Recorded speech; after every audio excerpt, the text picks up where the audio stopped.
Batman, a mysterious and adventurous figure, fighting for righteousness and apprehending the wrongdoer.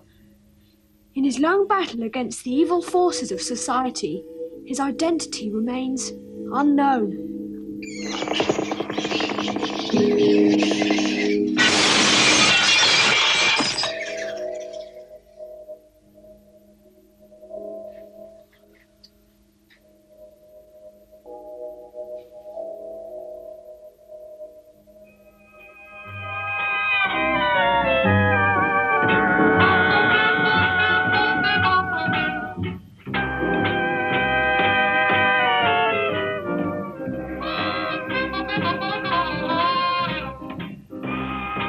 To the comic book artists at the beginning of comics, the city represented a stage set because people fear darkness.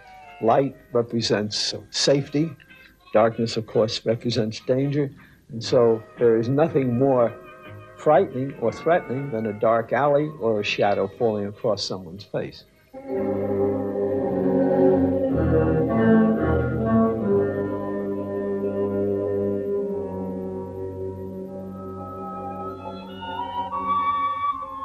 Gotham City is one of the most wonderful notions there ever was. It's New York City below 34th Street. And it's a place where the buildings are far too close together. The streets somehow vanish when you hit the rooftop, so you can jump from one building to the next. All of us were living and working in New York. You kind of got the beat of the city. It was the center of everything, including crime. It's a place that is essentially satanic in its dark caves, its corners, its shadows, out of which evil things come, and so therefore an equivalent power has to fight them.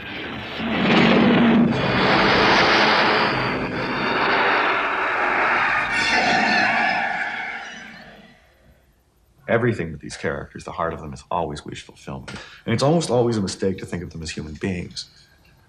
You have to define a wish, and then play it out. In the case of Batman, beyond the obvious fantasy of being able to leap from rooftop to rooftop, which I've always wanted to do, you've got the idea of having the power over the criminals, of there being something out there that the criminals are fighting with.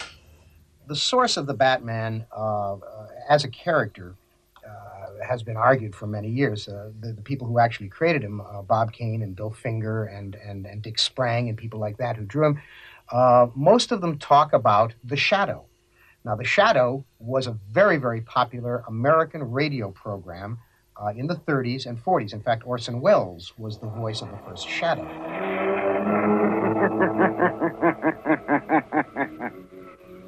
Who knows what evil lurks in the hearts of men? The Shadow knows. The Shadow became a master of darkness, and then no one knew his identity. Eventually, on the radio, they simplified it so he became Lamont Cranston, this wealthy playboy. When the image of the Batman was originally created, they said, well, all right, let's have a creature of shadows like that. And they discovered that calling him the Batman would work. It was Bruce Wayne, whose parents were murdered, and he was influenced by a bat that flew into his drawing room one night. And he said, "This is a creature that criminals will fear." Batman's unusual. He's unlike Superman. In fact, he's unlike any superhero because he's human. That is to say, his powers are those that anyone studying karate for 11 years and pumping some iron and running wind sprints would come into. He has certain things that we don't have, for example, immense wealth, vast scientific knowledge, and so forth, but still, flesh and blood can die from a bullet very easily. That's one. Two, psychologically different. Superheroes are, as well they might be, given such extraordinary powers, reasonably unflappable people. Superman doesn't much get mad. Batman gets interested in this business because his parents are shot to death, mother and father, by a burglar on the street. He's a vindictive son of a bitch and is from the get-go, which is to say, Batman is ill-tempered. There's genuinely dark stuff in him. He's interested in frightening people all the time. Don't kill me! Don't kill me! Don't kill me, man! What are you? I'm Batman. Batman comes from a darker world, and the newest and very successful Batman stuff done in the 80s essentially works with material that was latent there all along. a noir element.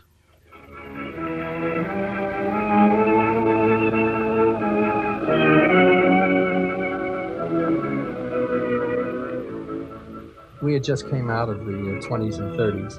The villains of the time were the gangsters, the Dillingers, the Pretty Boy Floyd, that whole series of bank robbers and so forth. And Batman really, in the beginning, was combating that kind of crime. He also had a streak of vigilantism. You know, Batman was doing something that the police force couldn't do openly. He could work behind the scenes. So that kind of gave him an aura of an outsider, yet but on the right side. Early 30s, there's a lot of popular romanticization of genuine gangsters. It's Prohibition. It's pretty scary. There's a big depression on. Dillinger's a folk hero. Capone is a hero.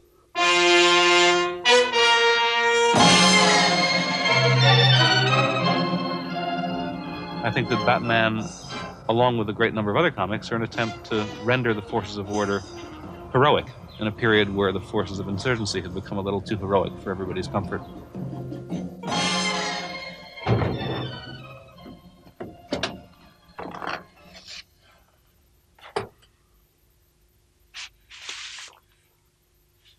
Somehow we had an awareness that we were working on a new medium. It was like the early days of the film, I think maybe is the best analogy. Because everything we did was new, it hadn't been done before. The first time, we did a sequence compressing time, or the first time we expanded the size of the panel to give another kind of illusion and other storytelling techniques. So creatively, it was very exciting. Comics were bought by publishers who regarded cartoonists as very replaceable people. These cartoonists had no name and no identity. So when a publisher acquired a comic book character, which is the way they call them, a character, he owned it outright and then was free to hire other people to draw on it, as in the case of the superheroes that we know about, like Batman and Superman, who have had numerous artists ever since the origin of it, totally under control of the publisher himself. You had to write a lot of stories in order to make any kind of money at all, and it was exhausting. I mean, you couldn't keep using the same gimmicks, so he would get together with a couple of the other writers on the staff and some of the artists, and they'd sit there and they'd brainstorm all weekend, and I'd wake up in the middle of the night and I'd hear the typewriter go. The Batmobile, the Batcave, the Penguin, the Bat Signal. Because at that time in New York, they used to have searchlights in the skies looking for enemy planes, and for theater openings, you always have searchlights. Bill Finger was a very humanistic kind of fellow, very soft, gentle, and a talented writer. And he brought to Batman, from where I saw it, a kind of humanism that a character like that sorely needed. Any of my father's stories were always characterized by oversized things. This, I'm sure, had a great deal to do with the 1939 World's Fair, where they had giant typewriters, giant telephones, the first television, prototypes for computers, new concepts in aircraft, things that turned up in Dick Tracy as well, miniaturized television, and wristband radios. And it gave a man with ordinary powers super capabilities. He liked the fact that the world was changing. He was born in 1914. The old world was rapidly disappearing.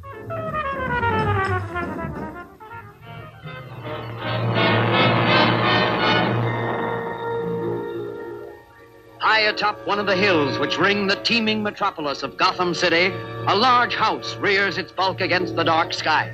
Outwardly, there's nothing to distinguish this house from many others.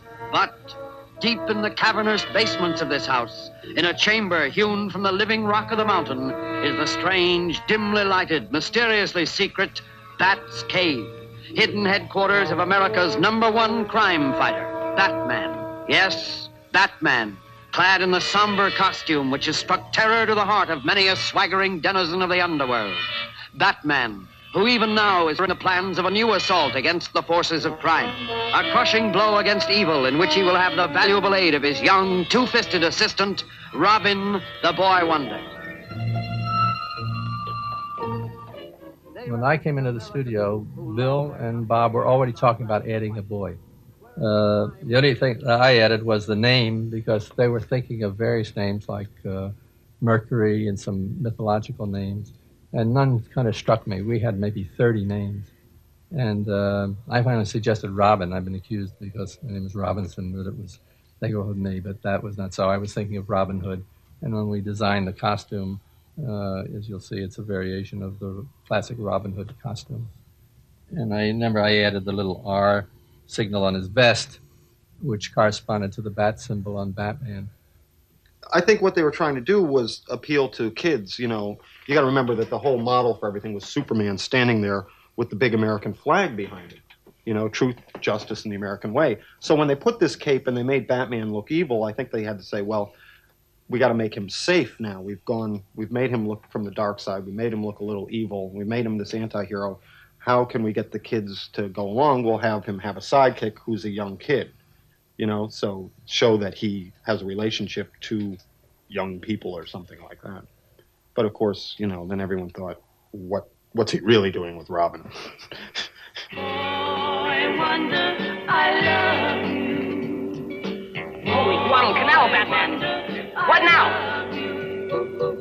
Hi, kids. It's me, your pal, the Boy Wonder. Taking this opportunity to catch up on my fan mail. Even as a Boy Wonder, it's really hard to read all the tons of mail I get. Here is a happy letter from someone just about your age.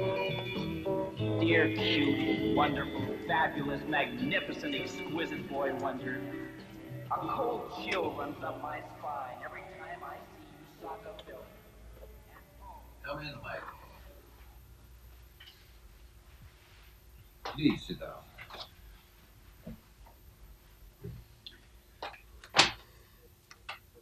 The Batman type of story helps to fixate homoerotic tendencies by suggesting the form of an adolescent with adult or Ganymede Zeus type of love relationship. Batman and Robin, the dynamic duo, also known as the daring duo, go into action in their special uniforms. They constantly rescue each other from violent attack by an unending series of enemies. Sometimes Batman ends up in bed, injured, and Robin is shown sitting next to him. At home, they live an idyllic life. They are Bruce Wayne and Dick Grayson. Bruce is described as a socialite, and the official relationship is that Dick is Bruce's ward. They live in sumptuous quarters surrounded by beautiful flowers in large vases. They have a butler called Alfred. Sometimes Batman is shown in a dressing gown. It is like a wish dream of two homosexuals living together. It's every boy's dream, isn't it? To forget about mommy and daddy. They're just happily killed off in an accident, and you have this wonderful superhero to act as your father figure. You get to go on adventures with him. I think it's innocently homoerotic, actually, and I don't think there's anything wrong with that. There's a period that young boys, well, I don't think there's anything wrong with homoeroticism, to tell you the truth, but there's a period that boys go through where they really don't want anything to do with girls. I mean, in simpler ethnic societies, they used to live in the boys' house and the women would live in the girls' house, and they didn't want anything to do with each other. It's a stage they go through, and this is very much attracts boys of that stage. In these stories, there are practically no decent, attractive, successful women. The typical female character is the catwoman who's vicious and uses a whip. If the girl is good-looking, she is undoubtedly a villainess. And if she is after Bruce Wayne, she will have no chance against Dick. To me, the strongest character in Batman has always been Catwoman. And she's, for one thing, because she's an outlaw, she's actually allowed to have a stronger character. It's very ironic, but the nice girls, of course, always had to be kind of weak. There's really Batwoman and Batgirl. Batwoman was earlier, and she was, Kathy Kane was her name. We have this alliteration. They had Kathy Kane, Lois Lane, Vicky Vale. They all had those kind of names. And she was a society woman who, in fact, dated Bruce Wayne, and maybe that's why their names rhymed. She had things like she would blow the powder from her compact into the eyes of the bad guys. I mean, she would fight them in these little womanly ways. The Batgirl is Barbara Gordon, who is the daughter of Police Commissioner Gordon. This is Batgirl when she started. In fact, this is the origin issue. But very, very quickly she became trivialized, and they did these really silly stories with her. Like in this one, she's got to run in her tights, so she can't fight. They trivialized the female characters very quickly. Very often among superhero characters, if they have a girlfriend, she very conveniently gets killed. I think it reflects a desire to basically get rid of and be done with the female characters and get on with a world that's totally male.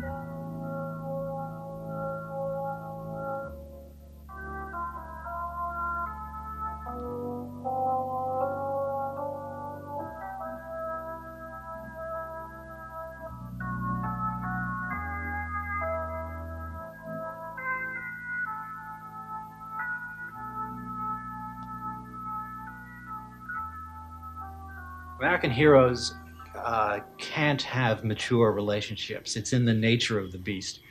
The American hero can't grow up. If he grows up, the complexities of good and evil overtake him.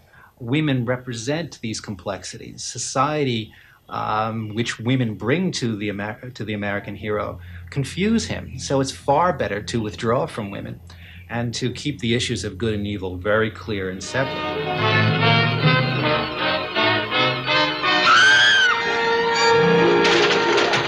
They represent American youth who love their country and are glad to fight for it. Wherever crime raises its ugly head, let's get out of here. With the venom of a maddened rattlesnake, Batman and Robin strike also. And in this very hour when the Axis criminals are spreading their evil over the world, even within our own land, Batman and Robin stand ready to fight them to the death. Now I'm going to satisfy a curiosity I've had for a long time. Are you Jap devil? I'm going to find out who the Batman really is. Kids begin to get some money in the 40s. It's a tight labor market. Families tend to bust up under the stresses of war. Certain increase in criminality, generally. In fact, crime's been increasing, we might want to say, with very few interruptions ever since. They certainly notice it. Now, there's two kinds of attacks on comic books. There's a right-wing, largely Catholic attack. There's what I would call an authoritarian liberalism with a psychoanalytic bump, which is Dr. Frederic in the rather famous book, The Seduction of the Innocent. You get a fusion of these two tendencies, and as a result, Senate investigations.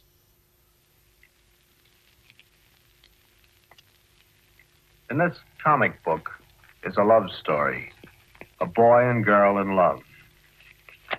They get married, and after an offensively lurid description, illustrated, of course, of the couple's wedding night, the book shows how the bride murders her husband by chopping his head off with an axe. This comic book describes a sexual aberration so shocking that I couldn't mention even the scientific terms on television. I think there ought to be a law against them.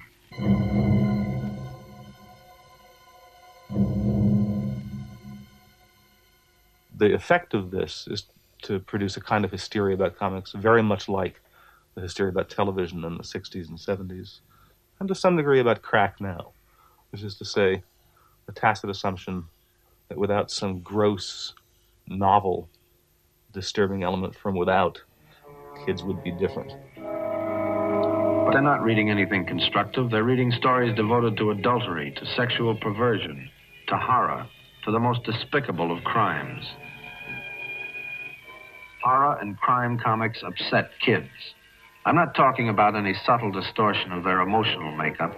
I think that occurs too. But there's a more noticeable, immediate effect. You can see the tension develop as the story gets more gruesome. And if it's a bad one, the kid has a mass of jangled nerves by the time he's through it.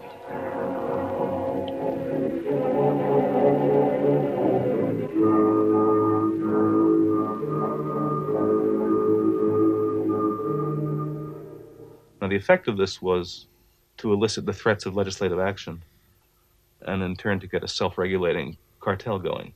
The comic books decided to issue seals to comics that conform to their code.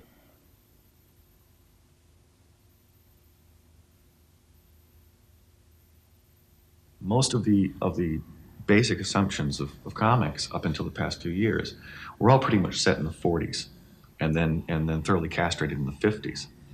With a little bit sprinkled in the 60s of more contemporary issues. But essentially it was graven in stone. And in the 50s, and everything had to happen in a very benevolent world where you can always trust the cops, you can always trust your elected officials, you can always trust your parents. I think that it's unfortunate that for so many years the basic idea of superheroes was made impossible by putting it in a world where it didn't need any.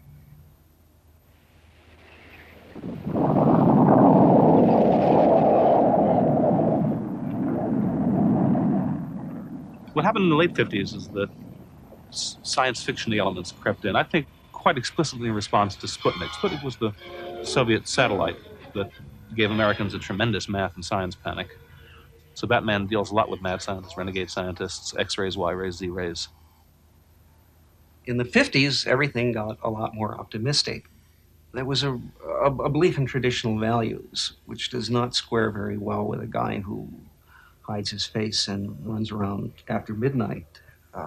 So Batman became a kind of scoutmaster. He was frequently seen in the day walking down the street. Nobody seemed to pay any attention to this guy in a cape and mask. On a city street at 3 p.m, the stories were light and cheerful and science fiction-y. Again, reflecting what I think was the great popular interest in science and technology of that decade.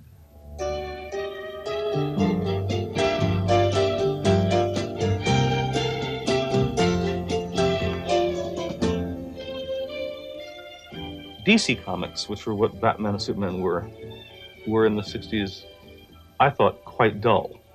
Batman was in the least interesting period of Batman ever.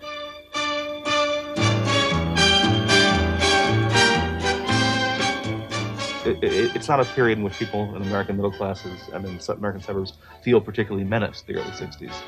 It's an expanding economy. Everything's just Jake. Gotham seemed, period. It was campy. It was 30s, campy in spite of itself. It wasn't campy from a deliberate choice.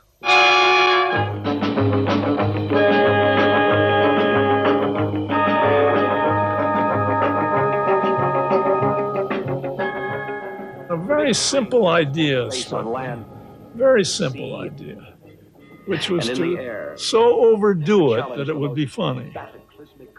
And it would be exciting for kids on a daring-do basis, and humorous for adults on a rather subtle, campy basis. I don't know who he is behind that mask of his, but I do know when we need him. And we need him now.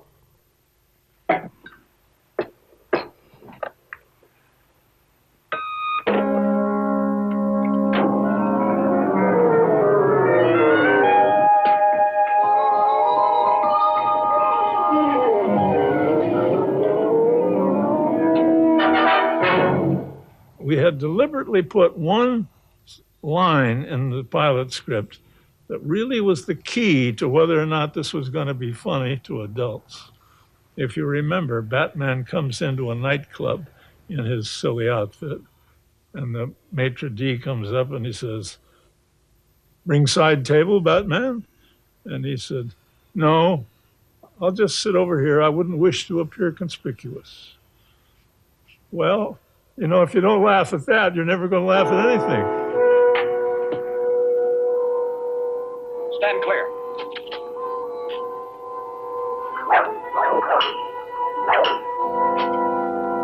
You go first. I'll anchor you. Roger. Gosh, if I could just figure out that riddle. Why can't I? Batman was really about acting out, wasn't it? I mean, it was, you know, kind of acting dumb and getting away with it and going with your baser kind of, the TV show now. You know, adults didn't act dumb on American television at all. They weren't allowed to. Everybody had to be this great moral influence, you know? Then with Batman, it was kind of like saying, you know, I mean, adults liked it too. It was kind of like, you know, people started having fun. Your orange juice, sir. Batman special.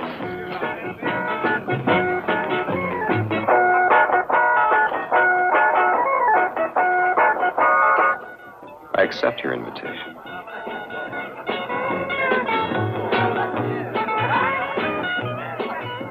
The villains were not, they were not serial killers. They were not people who went out and raped someone in the park. No, no, no. These were villains who had bizarre plans and plots and whom the public in Gotham City was not frightened of, because they were never after the public. They were always after a Stradivarius violin. In the case of one of the shows, they were always after Batman and Robin. You also notice that nobody was ever shot. Nobody ever bled. And at the end of these magnificent fights that they staged, the villains would get up.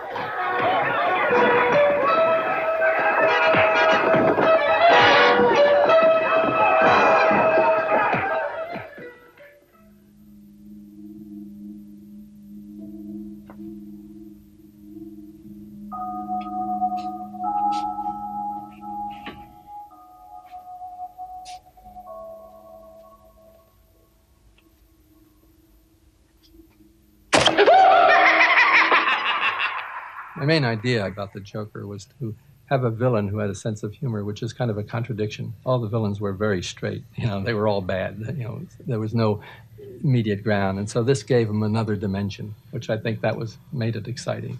Jack is dead, my friend. You can call me Joker. The villains have to reflect the hero to a certain extent. In this kind of story, Batman is a classic control freak, bringing order to a chaotic universe. I mean, his antithesis is the Joker, who's a total symbol of chaos. Winged freak terrorizes. Wait till they get a load of me. You also have villains like Two-Face, who again is a reflection of Batman. Two-Face is a district attorney who half of his face was scarred by acid, and split personality, who would either work for good or evil depending on literally the flip of a coin.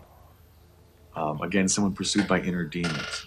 It's a double identity, savage urges.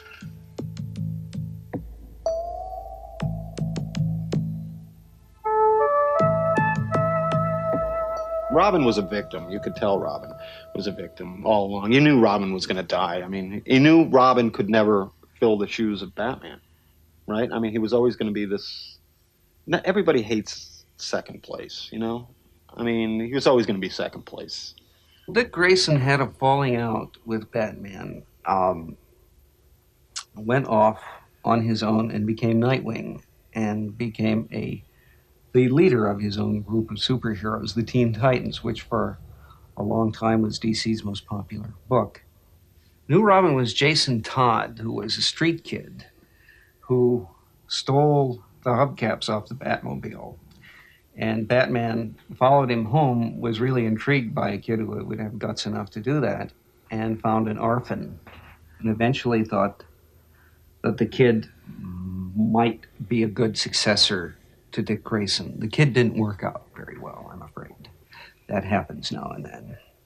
For some reason, Jason Todd was not as popular as his predecessor, and there didn't seem to be anything we could do to make him that popular. So I had our writer, Jim Starlin, create a continuity which would eventually put Robin in terrible trouble. And at that point, the readers were invited to call in. One number for he lives, one number for he doesn't live. phone company didn't want us to say dies. And right up until 8 o'clock on Friday night, which was the cutoff, it could have gone either way. I got the final tally at 8:30. The kid had indeed not made it. I have heard that one guy in California programmed his computer to dial the kill him number every 90 seconds. So if that's true, one guy made the difference. Everybody wanted him dead. Everybody wanted him dead for years. You know? I mean, you know, because Batman didn't need Robin. You know, he really didn't need him.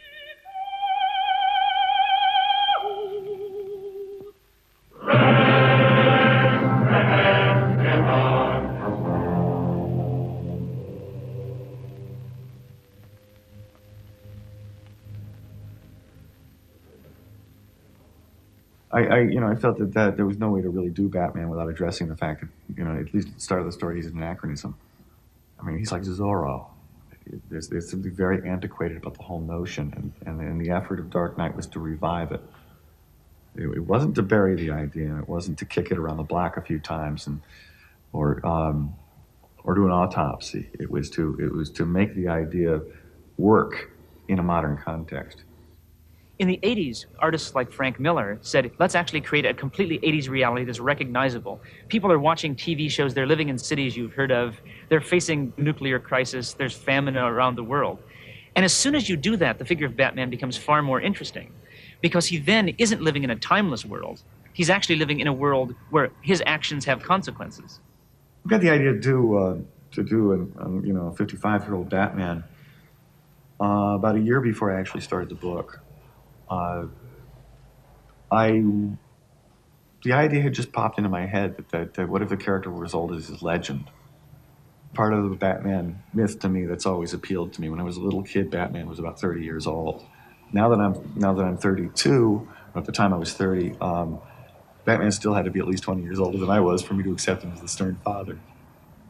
What Frank Miller did was he actually took something that had actually been turned so completely ironic that you couldn't imagine anybody taking it seriously, and said, let's tell the story straight, with passion and conviction, as if it were a real romance, a real story where Batman becomes a man, not a comic book figure. Let's actually take the implications of the story that were always there, and let's act as if we're writing a novel. The closest thing I can come to, probably in coming up with a comparison, is the character of Dirty Harry that Clint Eastwood invented, which is coming up where the story is actually about the drama of someone who's basically a proto-fascist, which is the complex story of somebody who's trying to fight evil, but whose methods are themselves virtually indistinguishable from the evil. And Miller took the drama of that seriously. And all of a sudden, the Batman story took on far more power and resonance than it ever had in the preceding 48 years of its life.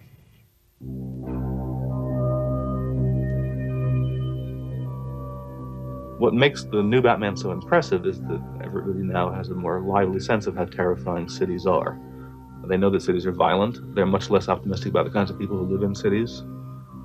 They're able to imagine a much darker world. The cops in an 80s Batman are implacably corrupt, on the take from drug money, murderously violent themselves. The inner city is terrifying. The forces of order are incompetent and corrupt. There's nothing sentimentalized in The Dark Knight Returns.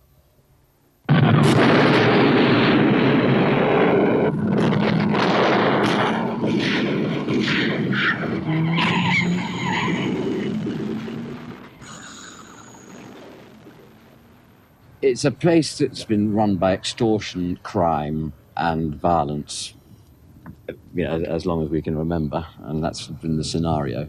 And that, we hope, is reflected in the design of the town. But when it came to actually designing the buildings themselves, or the town itself, we went for no time. We went back 100 years and imagined how New York might have developed had there been no planning permission. In New York, get zoning to get lights into the street, well, we've done the opposite. We cantilever it in, so as you've really got this horrendous chasm. We described it as the Gotham cities as though hell has erupted through the pavements and just carried on growing. One of the more amusing ways of sort of attacking the problem.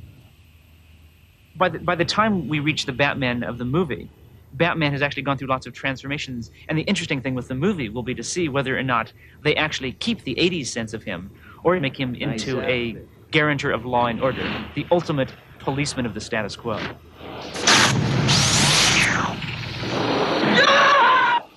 What's happened in Hollywood over the last decade is that it's cost so much to make the average movie that everyone realizes that it's a much wiser investment to spend a lot of money and hope to make a lot of money than to spend just a little money and hope to make a little money. And so Batman becomes a sort of quintessential Hollywood movie of the 80s in which you're spending $50 million in hopes of making $250 or $300 million.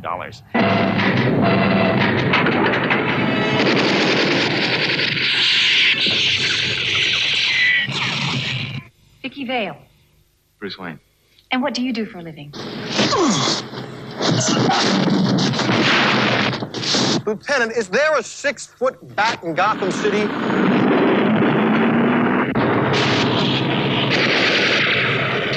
You look fine. I didn't ask. If you're going to tie up millions of dollars, you want it to pay big investments. And the way of doing that then is to come up with huge cultural extravaganzas of this kind that can then be sold in all sorts of ways. Because Batman isn't just a movie, it's already a line of merchandise that's being manufactured in factories all over the country right now.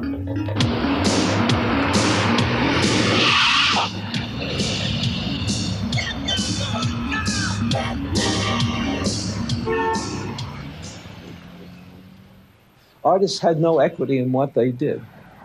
And this was not only the fault of the publishers, but the whole artistic, creative, cultural society regarded comic books and comic art as the very lowest level on the ladder. So comic book artists couldn't help but regard themselves as very low on the ladder. So no artist had the temerity, with the exception of one or two, to say to a publisher, look, I want equity in this property. If he did, the publisher said, well, go somewhere else. Since then, I've produced shows at the art galleries of cartoon art.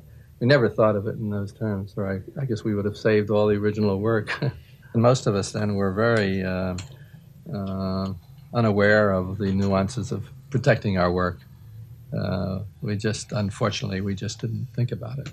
And so most of the copyrights and the ownership was retained by the publishers.